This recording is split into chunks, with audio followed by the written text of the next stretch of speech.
Hey, what's up, people of the internet? Welcome back to another episode of the Real Heroes Show. This is a video that we did not intend to record, but the content comes and we make videos after it gets here. So Cory and Nick with you here, and in this video we are going to be stream of consciousness talking about this brand new Hawkeye trailer for Marvel Studios and Disney Plus that just dropped on us this morning.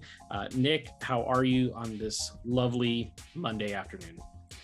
Doing well. Yeah, I like the sudden and unexpected surprise for a Hawkeye trailer. I know we were wondering when we'd get one, considering it's September and this show is coming out in November, right before Thanksgiving. The day before Thanksgiving, actually. Yeah, what a day. So what timing? As we heard in this trailer, it's the most wonderful time of the year. This show takes place during the holiday season in New York City, which that's beyond perfect. It starts streaming the day before Thanksgiving. Its finale should air about 4 days after Christmas. So it really is a holiday season Marvel Studios show, which is pretty exciting. So I think we got about 2 minutes on this trailer. Yeah, just under 2 minutes. So that means we should be able to stretch that into about a 35-minute long video here on the channel. Overanalyzing it to death, yes. So what were your initial thoughts when you checked it out? I liked what I saw. Of course, it's probably the last thing we're going to get from Jeremy Renner. Unfortunately, I know we've heard certain things about him possibly getting retired in some sort of fashion. I don't know if they're going to kill him off in this episode or rather show or not, or if he's just going to, again, go into perma hiding. And I'm curious to see what sort of effect that'll have on his family, considering it is the holidays. And, I hope it's not too sad for the holiday season, because it would kind of put a big damper on the whole thing, with it starting right before Thanksgiving, being the holiday spirit. Like when I saw it, I got this sort of like Home Alone 2, feeling Christmas in New York vibe. Big time. So I thought it was kind of funny, the introduction for Haley, as Kate Bishop, and I think there's going to be some comedy in this, so it might lighten the mood a bit, so it's not super serious and all like Avengery, and but I think again we know that there's going to be a big theme on family, as we get the line from his kids about "You're never here for Thanksgiving," or sorry, Christmas rather. We didn't really see too much about who the villains are, although we know from previous movies or a previous movie who the villains might be. So stick through all the way until the end of this video for like the spoiler of spoiler-ish rumor stuff that's happening, because I don't want to get into too much and ruin the show for people. But if you want to hear about it, we'll warn you when we get there. But what Nick is alluding to is the post-credit scene from Black Widow. So yes, Julia Louis-Dreyfus is Contessa Val approaches Yelena Belova, says, "Hey, I've got your next target for you. He's a cutie, isn't he?" And holds up an iPad, and it's a picture of Hawkeye. So probably a pretty good shot that you're going to see Yelena show up in this show. She might go after Hawkeye and then side with him. She might go after him and then continue trying to kill him. Yep. Who knows? We're not entirely sure. She was pretty ruthless in the Black Widow film when she needed to be, so that is up for interpretation. But outside of that, there are some other folks that have been named in the cast. Tony Dalton is in this, who, if you've watched Better Call Saul, he plays a really great villain. Yes. Vera Farmiga, who was in The Departed, she was the psychiatrist.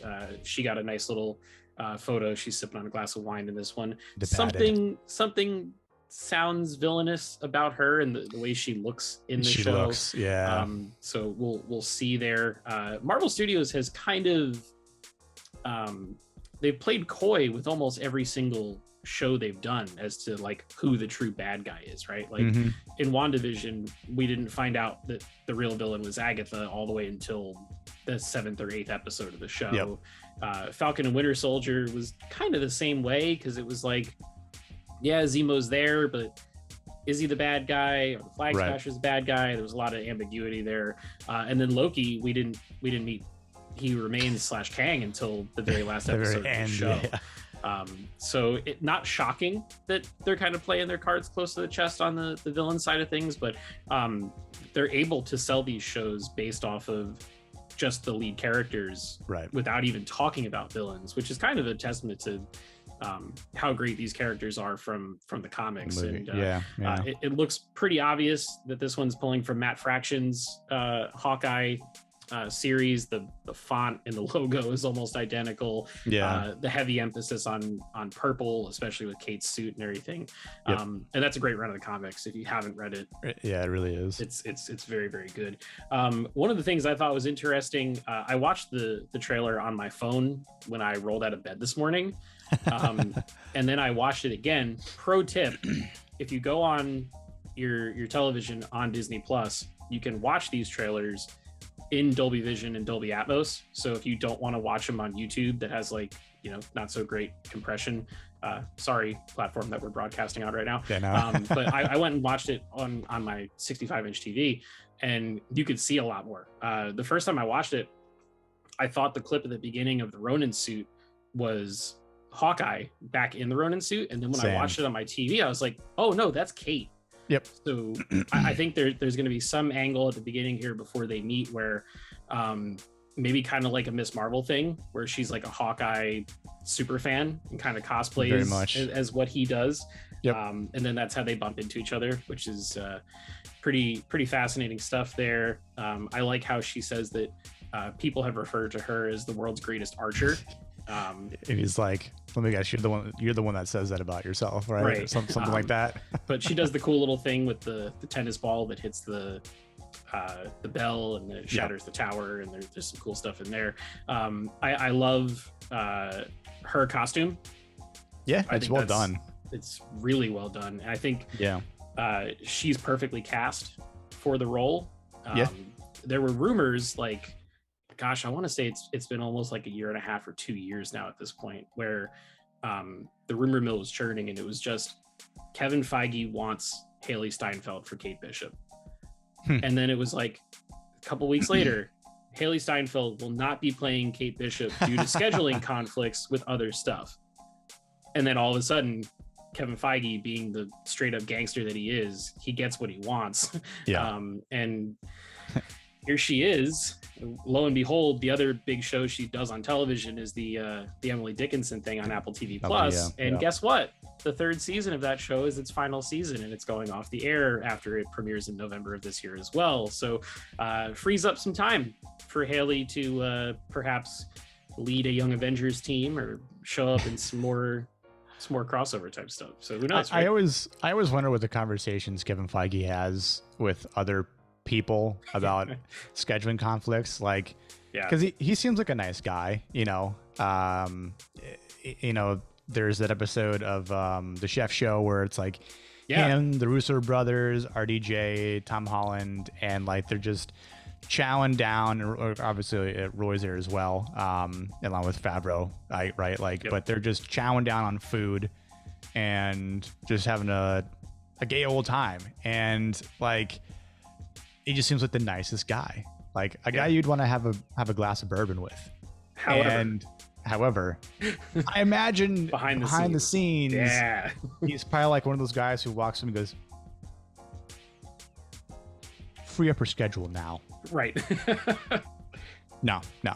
She's going to be available for this show in Hawkeye. This is when filming starts. I expect this to be done on this date, because this is when we need her on this date. Thanks. And like just leaves, like the hat comes off. I imagine if he takes his hat off, that's when you're like either getting fired or murdered or both. Like, I don't know, he just disappeared. Kevin Feige took his hat off and that was it. That's his superpower, is the baseball cap. But like, oh god, the cap's coming up. I think I remember though, it might have been Michael Waldron when he was talking about the writing process for both Loki and Multiverse of Madness, where they were like, do we have this person? Do we have this character? Like, are they around? And the higher ups at Marvel, Feige included, basically just told them, write the story that you need to write. We'll take care of the rest. So it's basically like they are the strong arm in Hollywood right now. And yeah, you know, they wanted Oscar Isaac for Moon Knight, and Oscar Isaac said that he didn't want to do any more, you know, big IP Disney stuff. Yeah. Guess what? He's Moon Knight. Kate Bishop, Haley didn't have the time. Guess what? All of a sudden she's got the time. So Kevin Feige gets his person, which is pretty cool. Because obviously he's got a vision for where this thing's gonna go, and you know, if she's part of it, then he's gonna make sure that it happens. So. I was gonna make a slight dagger pun, but you know who didn't get the time? Black Widow. Oh God, yeah. Oh man, boy. Sad day. Yeah, lawsuits are a hell of a thing. They certainly are.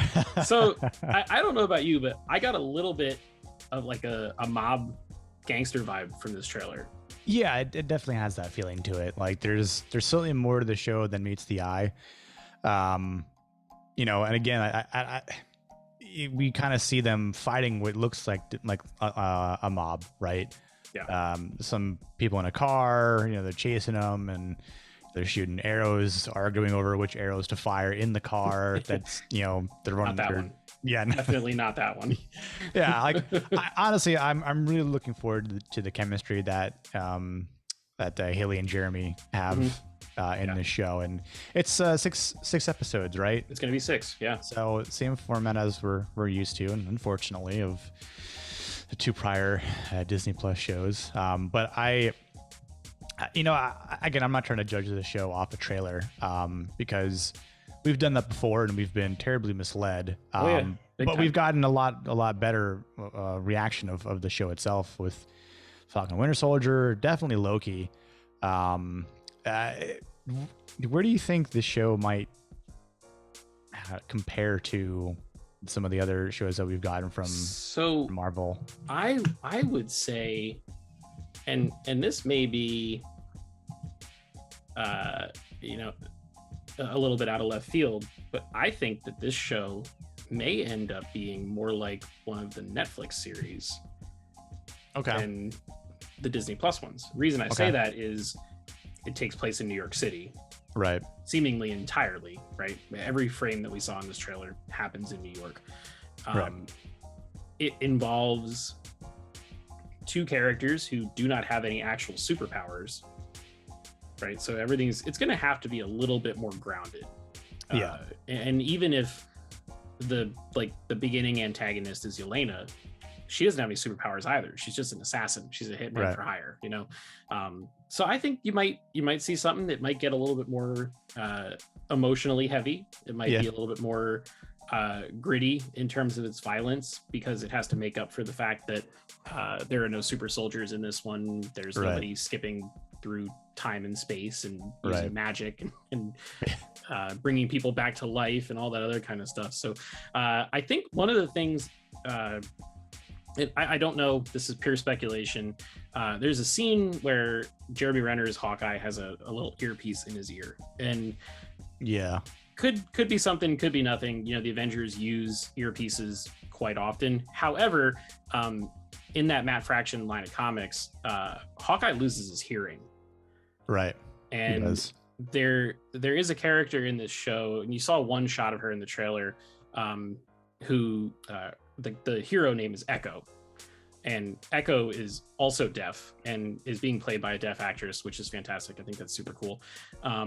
So I think that could be a way that her character gets introduced, is because Hawkeye starts to lose his hearing or completely loses it and has to learn how to, you know, function as a hero while taking away one of his senses, which also kind of sounds a little Daredevil-y, you know, because Daredevil loses his sight, obviously, and has to rely on his hearing to take care of that stuff. So I don't know if that's going to happen or not. I think it'd be really cool if it did.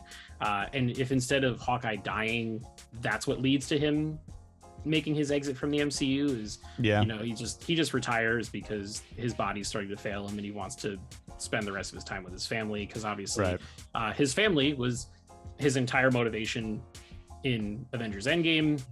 You see them at the beginning of the trailer. However, you do not see his wife, which makes me wonder, is there trouble in paradise there? Did they have a little Splitsville moment, or were the kids just up in New York seeing dad while he's up there on business? Who knows? Yeah. We'll find out in November, but there's a lot to glean from the trailer. And I think the tone was pitch perfect. I love all the Christmas stuff, the Rockefeller Center tree, the ice skating rink down there at 30 Rock and everything. All that was super cool, and it got me jazzed for the show. And I've had It's the Most Wonderful Time of the Year stuck in my head since 9 o'clock this morning. One other thing we haven't talked about, there's a Captain America musical. Oh my god, I saw that. I'm like, it's great. Funny though, because like I don't know why, but because of like the overly blonde hair he had, it reminded me of Homelander. Like, oh no, like not Homelander. Yeah, I was like, I know it's not Homelander, but damn, that reminded me of Homelander. Great. I love it. That's good. But yeah, the Steve Rogers musical thing has been making the rounds on Twitter, and people have been coming up with show tunes and song titles for the musical online. It's been pretty funny to see. So all right, so now that we're a few minutes into this video, we're getting close to the end. Do you want to get into this big thing that the Scoopers have been talking about? Yeah, might as well. So have you heard about this? Do you know what I'm about to talk about? I believe so. Okay. I believe so. So if you're watching this video and you don't want a potential major reveal for this show to happen, please click away. This is your warning. Putting my hands up, playing my song, all the good stuff. I'm in danger. Danger. Big time spoilers. If this comes true, we don't know if it will, but there are some very prevalent scoopers on the internet who have reported this. It sounds like there's a good chance that it's going to be true. So one more time, turn away if you don't want this ruined for you. 3, 2, 1. Rumor has it that in episode 5 of this series, Vincent D'Onofrio is going to show up as the Kingpin, reprising his role from the Netflix Daredevil series. He wasn't in the trailer, probably because they want to save a reveal like that for the actual show. Right. But if he shows up, holy shit, right? It'd be huge. Absolutely huge. I need that. I want it. Oh yeah. I want to believe. I think, again, I wonder, it's also kind of interesting too, how, when that would air, time-wise, date-wise, would be the same time around. I don't know. Spider-Man: No Way Home also comes out. Let's check on the calendar for that one. And granted, I don't expect him to be in Spider-Man either, but it does take place in New York. We all know from the comics and the TV show, the animated TV show, that Spider-Man and Kingpin have a history. And Daredevil might be in No Way Home. So No Way Home comes out on the 17th of December. Right. Episode 5 of Hawkeye airs on the 22nd, which is 5 days after No Way Home. Oh man, the timing. That sounds a lot to me like, do you remember when Agents of S.H.I.E.L.D. did the Winter Soldier thing where Hydra falls because of S.H.I.E.L.D. falls because of the Hydra stuff. Yeah. And it was like a couple days after Winter Soldier premiered that episode aired on TV.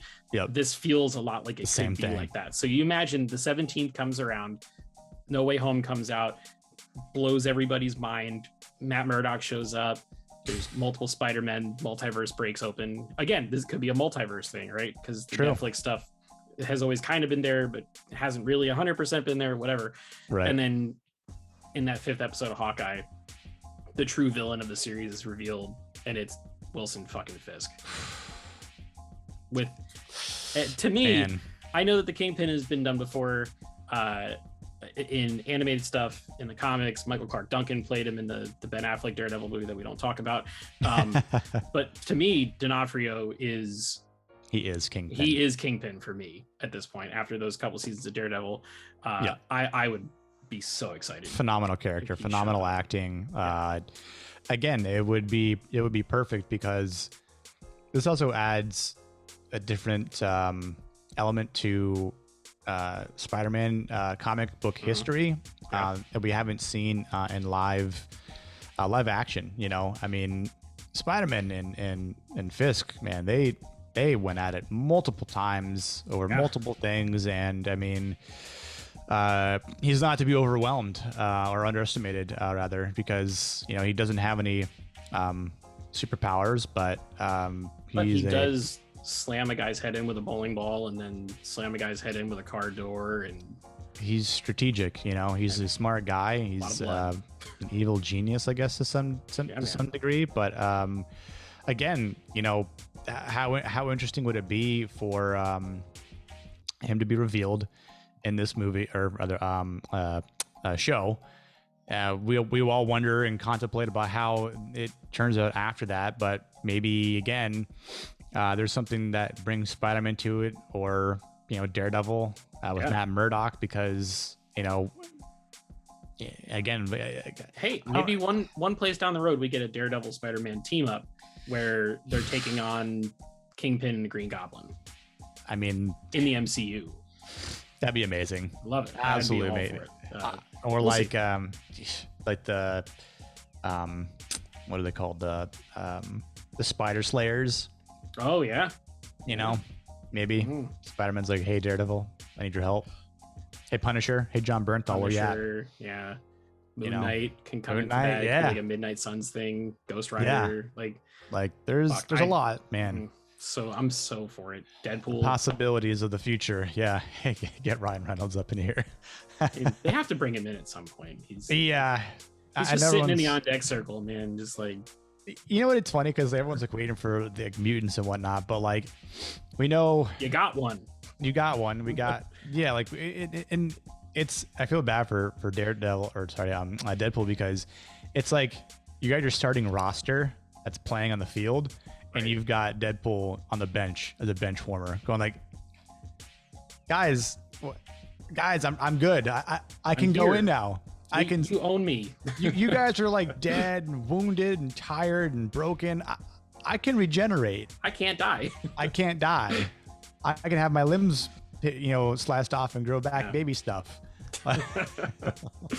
Just to think, all of this discussion came from a Hawkeye trailer, right? Gotta pull it back in there. So the possibilities are endless. I think a lot of people are going to sleep on this show because maybe they're not the biggest Hawkeye fans, because he didn't have the biggest role in the Avengers films, or he wasn't super powered like Thor, or, you know, didn't have a crazy suit like Iron Man or whatever. But I think this is, you know, the same way that the Disney Plus stuff did wonders for Wanda and for Loki and for Bucky and Sam. I think this is a really good opportunity for that character to elevate, to also introduce a new hero into the fold that will probably be there for the next 10 years of the MCU. And maybe introduce some wild villains. You never know. And some people that we never thought we'd see in the MCU might make their appearances. So that is going to wrap things up for this video. We would love to hear your thoughts. If you stuck all the way through to the end, don't spoil what we talked about in the comments. Just say like redacted or something, but leave us a comment and let us know what you thought about this Hawkeye trailer. Are you excited for the Christmas setting? Are you excited for Kate Bishop? Are you excited to see Yelena Belova probably show up? Drop us that comment below. Let us know. I will respond to every single one that comes through. Even if you leave 2, I'll respond to both of them. Go ahead and like this video, subscribe if you haven't already, turn on those notifications, share the video with your friends if you want to support us. Be on the lookout for a Titans review tomorrow, a Black Widow 4K review, and a What If review on Wednesday.